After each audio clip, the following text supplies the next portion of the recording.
The auctioneer was 73 words into his opening remarks when Tom Bergstrom realized his brother was going to buy the farm. Not metaphorically, literally. Michael stood 20 feet to Tom's left, wearing a charcoal suit that probably cost more than the John Deere 4440. That would be lot 17.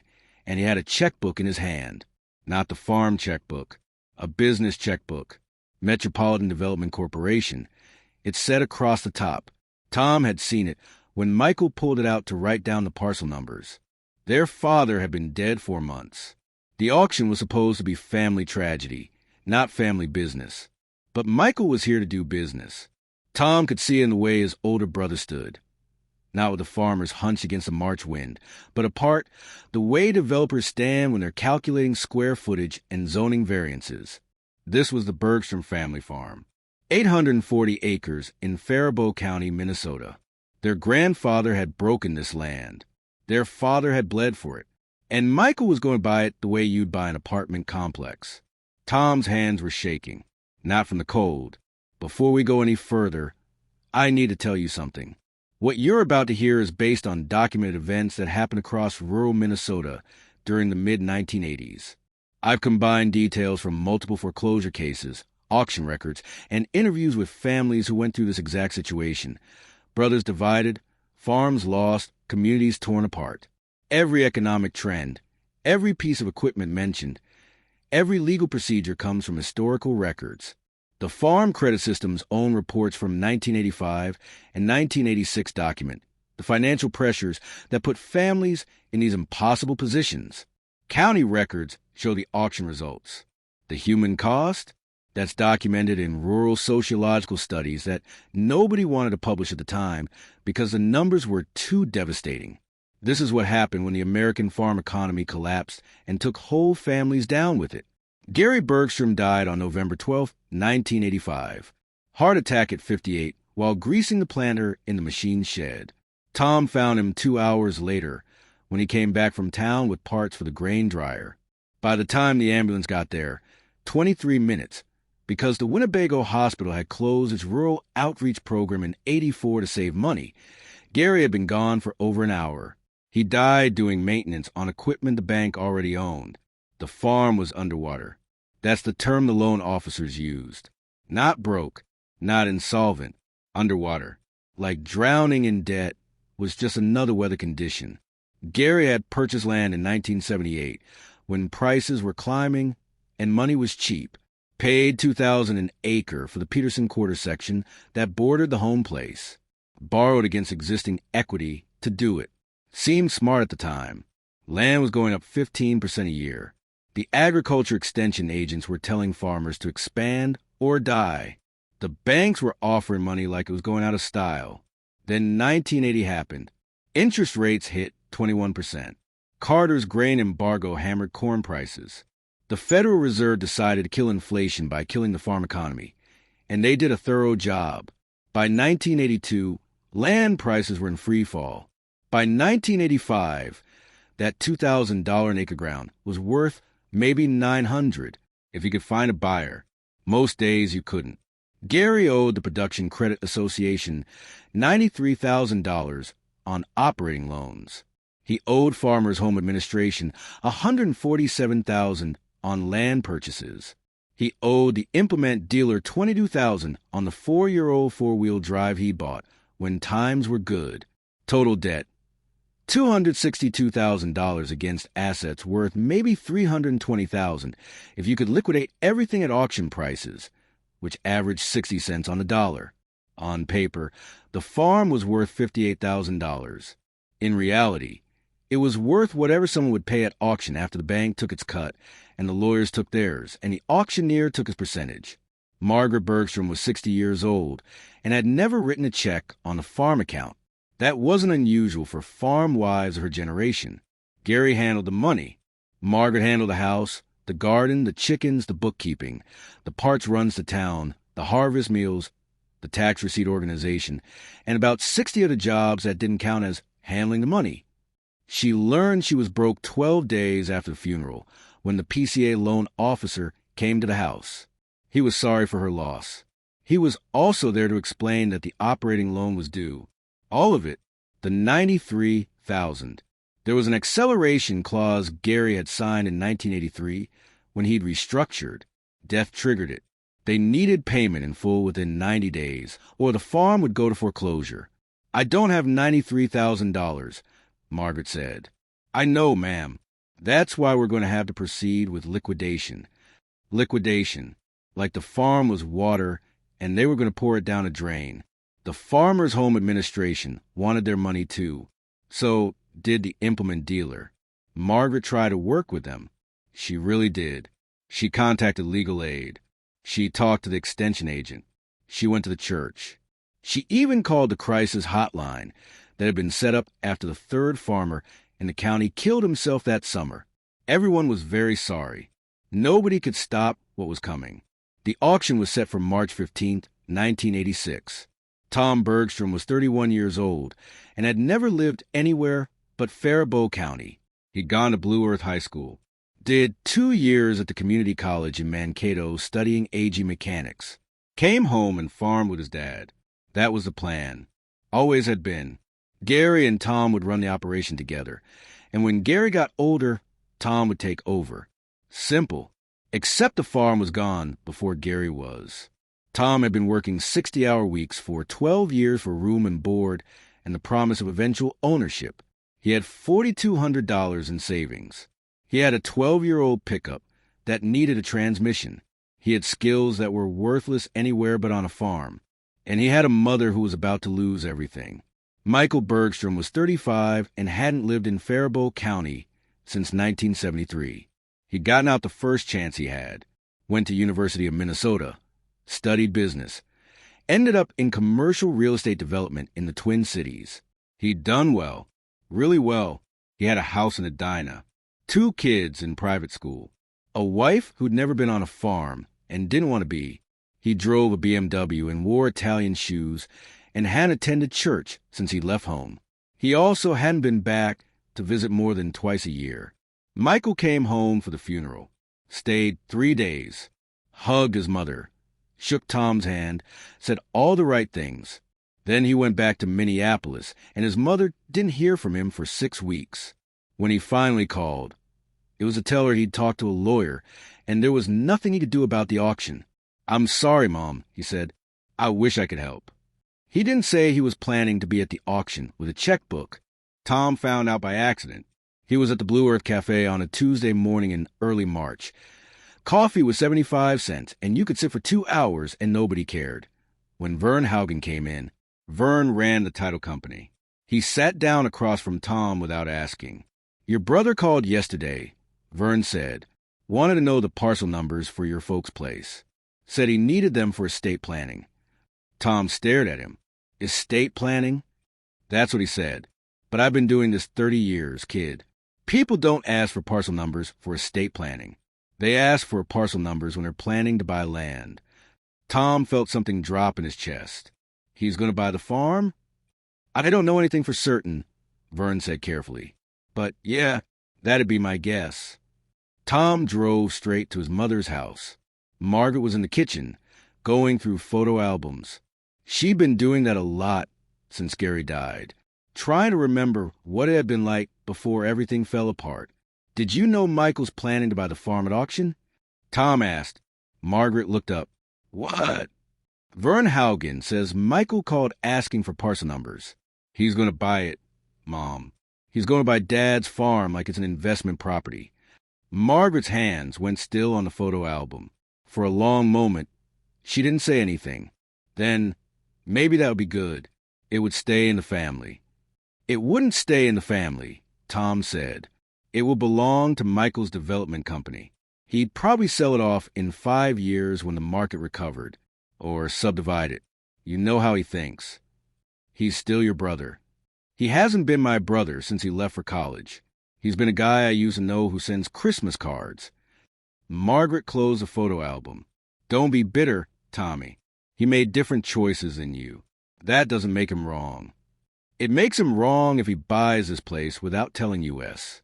If he shows up at the auction like it's just business. What would you have him do? Tom didn't have an answer for that. What could Michael do? He could let the farm go to strangers.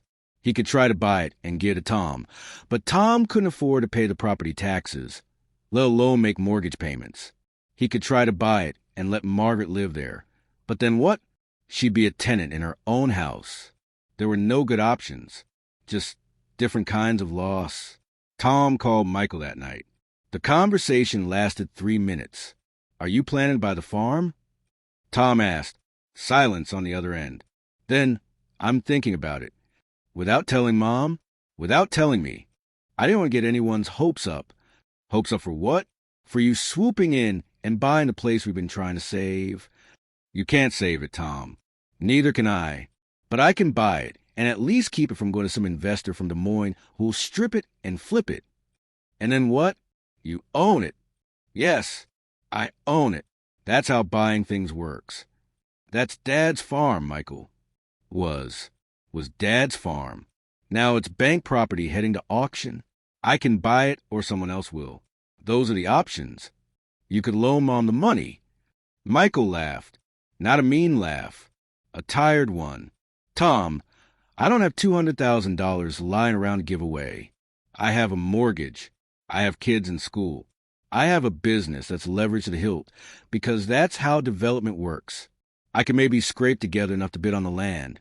Maybe, but I can't just hand out money we don't have. So you'll buy it cheap and sell when prices recover. I'll buy it at market rate and try not to lose money on it. Yes, that's what I'll do, because that's what I can do." Tom hung up. The next 2 weeks, Tom barely slept. He kept running the numbers. The farm would probably go for $300,000, maybe less. The bank would take their cut first. The FMHA would take theirs. The implement dealer would get what was owed on the tractor. Margaret would be left with maybe $30,000 after everything was settled. $30,000 for a lifetime of work. And Michael would own the farm. Tom thought about bidding himself. He had the $4,200 in savings. He could maybe borrow against his truck. That would get him to $5,000. The opening bid would probably be $150,000. He'd be outbid in the first 30 seconds. He thought about sabotage, setting fire to something so the auction would be delayed, slashing tires, something desperate. He didn't do it, but he thought about it. He thought about leaving, just not showing up to the auction, getting in the truck and driving until he hit an ocean. Let Michael have it all. Let the past be the past. He didn't do that either. What he did was talk to people. He started with Ray Knutson, who'd been the township supervisor for 20 years and whose own farm was heading toward foreclosure. Ray listened. Then he said, "You know about penny auctions?" Tom had heard of them. Depression-era tactic. Community shows up at a farm auction and bids a penny. Just a penny. For everything. Anyone who tries to bid actual money gets encouraged to reconsider. Wasn't legal. Wasn't exactly illegal either. Was more like civil disobedience with farm equipment. "That's not going to work here," Tom said. "The bank's not going to accept penny bids in 1986. They'll just reschedule." "No," Ray said. "But what if the community shows up and makes it clear they're not comfortable with outsiders bidding? What if someone who actually knows farming makes a reasonable bid, not a penny, but fair price, and everyone else just doesn't bid against them?" "You're talking about bid rigging." "I'm talking about community solidarity. There's a difference." Tom talked to the pastor at First Lutheran. The pastor listened and then asked, "What do you need?" Tom talked to 8 families who'd known Gary Bergstrom for 30 years.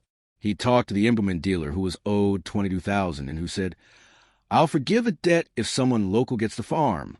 He talked to the auctioneer, a man named Earl Swenson, who was 72 years old and had been doing farm auctions since 1954, and who said, very quietly, "I can't control who bids, but I can control how fast I talk and what I point to." He didn't talk to his mother. He didn't talk to Michael. March 15th, 1986, was clear and cold, 31 degrees. Wind out of the northwest at 15 miles per hour. The kind of day where you could see your breath and your hands went numb if you didn't keep them in your pockets. The auction started at 10 a.m. 240 people showed up. That was more than lived in Blue Earth Township. People came from neighboring counties. Some of them were there to bid. Most of them were there to bear witness. The 1980s farm crisis was an epidemic, and people were starting to realize that if they didn't stand together, they'd fall separately. Michael arrived at 9:45 in the BMW. He parked away from the cluster of pickups and tractors and walked across the farmyard in leather dress shoes that weren't made for mud. He stood apart from the farmers. He had a checkbook and a pen, and a look on his face like he was attending a business meeting.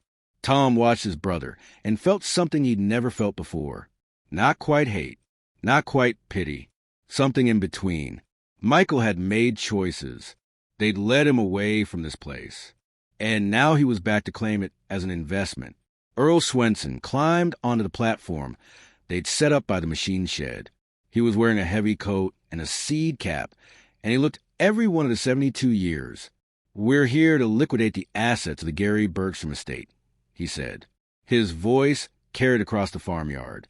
"Before we start, I want to say that I knew Gary Bergstrom for 40 years.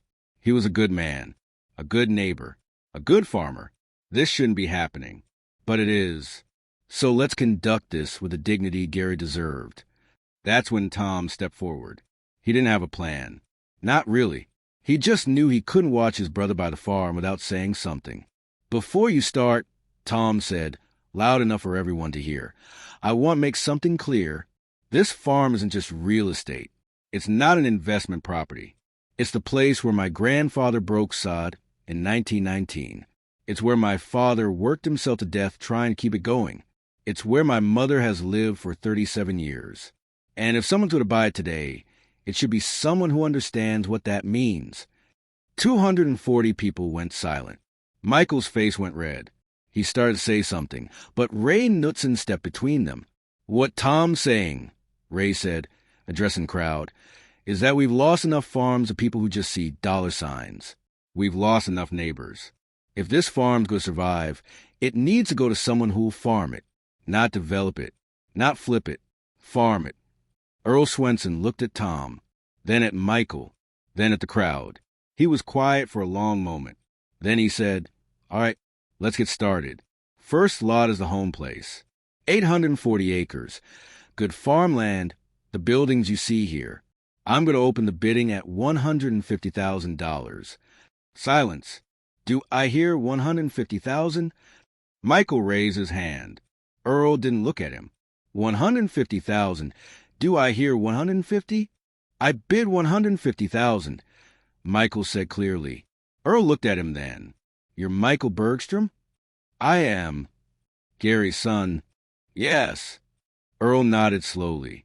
Then he turned to the crowd. Do I hear 160,000? Nobody moved. 160,000? A man Tom didn't recognize, 30s work coat, Dodge pickup, raised his hand. 160,000. Earl pointed to him. I have 160. Do I hear 170? Michael's jaw clenched. 170,000. The man in the work coat.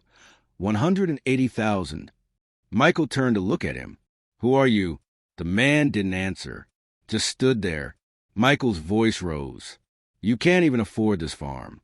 You're just bidding to drive the price up. The man still didn't answer. Earl Swenson's voice cut across the yard. Michael, you'll conduct yourself with respect or you'll leave. Am I clear? Michael looked like he'd been slapped. His own father's auctioneer was threatening to kick him out of his own father's auction. 180,000, Earl said. Do I hear 190? Michael looked at Tom. Tom looked back. Didn't blink. Michael said quietly, 200,000. The man in the work coat, 210,000. 220, Michael said. 230, 240, 250. Michael's hand was shaking when he wrote the next number, 260,000. The man in the work coat looked at Tom. Tom gave the smallest shake of his head. The man nodded. 260,000. Earl said, going once. Silence. Warren agreed to come in. This time, Morrison didn't push a loan application across his desk. Instead, he laid out Earl Dinsmore's situation, carefully, professionally, without violating confidentiality, but making the basic picture clear. There's a farm operation that needs capital, Morrison said. The operator is solid. The land is good. The problem is debt structure and a couple of bad years. If someone with liquidity want to come in as a partner or could provide financing outside the traditional banking system, it might be a good opportunity. Warren listened, asked a few questions, thought about it. You're talking about Earl Dinsmore, Warren said. Morrison blinked. I didn't say. It's a small county, Mr. Morrison. There's only a handful of operations big enough to need the kind of capital you're describing. And I saw Earl's combine sitting in his yard with a for sale sign on it last week. Doesn't take a genius to put together. Morrison nodded slowly. All right. Yes, Earl's in trouble. And I think he's a good man who made some decisions that looked smart at the time but didn't work out. If he had a partner with capital to help him restructure, he might be able to save the operation. Warren sat quietly for a long moment. Then he said, What's Earl's current debt load? Morrison told him. Numbers that made Warren's eyebrows rise slightly but didn't seem to shock him. And the land value? Morrison gave him the estimate. So Earl's got equity, but he can't access it without selling, and if he sells, he loses everything. That's about right. Warren nodded. I'll think about it. 2 weeks later, Warren called Morrison, set up a meeting with Earl. Let's talk. What happened next was something Morrison had never seen in 15 years of banking. Warren and Earl worked out a deal. Warren would buy the 640 acres Earl had purchased in 1974, buy them at the current market value of $500 an acre.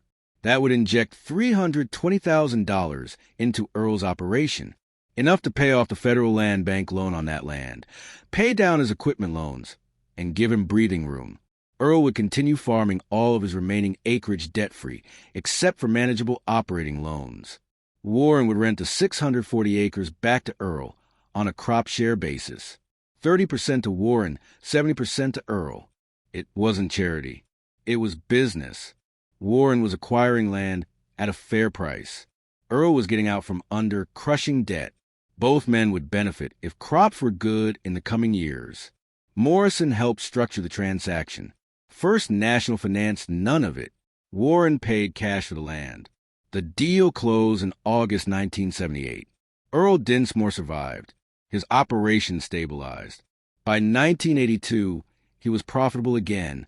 Warren Kozlowski added 640 acres to his holdings. By 1985, he owned 2,600 acres outright.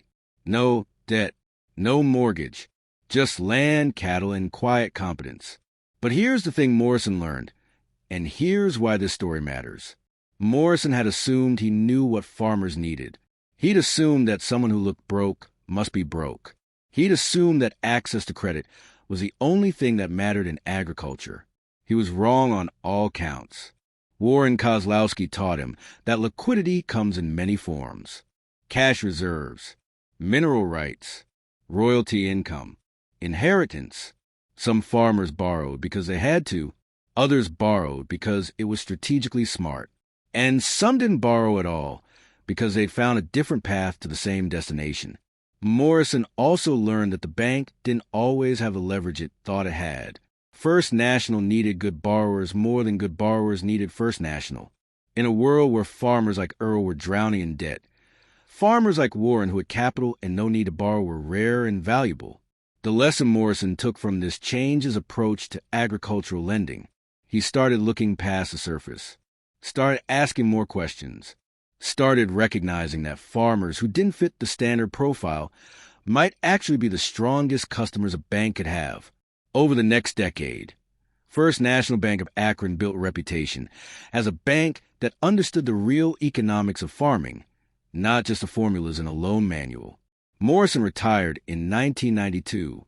By then, First National had one of the lowest default rates of any agricultural bank in Colorado. Warren Kozlowski farmed until 1998, when he sold his operation and retired to Fort Collins to be near his daughter, who became a professor at Colorado State. He died in 2006 at the age of 71. His estate was worth $3.2 million. Every penny of it went to his daughter and to scholarships for first-generation college students from rural Colorado. When Morrison heard about Warren's death, he went to the funeral. stood in the back of the church and listened to people talk about a man who'd lived quietly, worked hard, and never needed anything from anybody he wasn't willing to earn himself. After the service, Morrison told his wife the whole story, how he'd assumed Warren was broke, how wrong he'd been, how Warren had ended up teaching him the most important lesson of his banking career. Linda, who'd been right all along, just smiled and patted his hand. Sometimes the people who look like they have the least are the ones who have the most, she said. They just don't feel the need to show it. Michael Bergstrom lives in Edina, successful, comfortable, probably doesn't think about the farm much anymore. But Tom thinks about Michael. Every time he drives past a machine shed where their father died, every time he plants the fields his brother used to help with, every time harvest comes and there's an empty chair at the table, the farm survived. The family didn't. That's what the 1980s did. That's what this crisis cost. Not just in land and equipment and money, but in brothers who used to be best friends and mothers who had to choose sides and legacies that got split apart in ways that money could never fix. If this story means something to you, if you recognize yourself in it, if you knew families that went through this, if you believe these stories need to be told, then you know what to do. Subscribe. Share this with someone who needs to hear it. Leave a comment if you have something to say. This is an ancient history. This is 40 years ago. Some of you lived it. Some of your parents lived it. The land is still there. The families are still split. The choices still echo. And we owe it to the people who went through it to tell these stories right.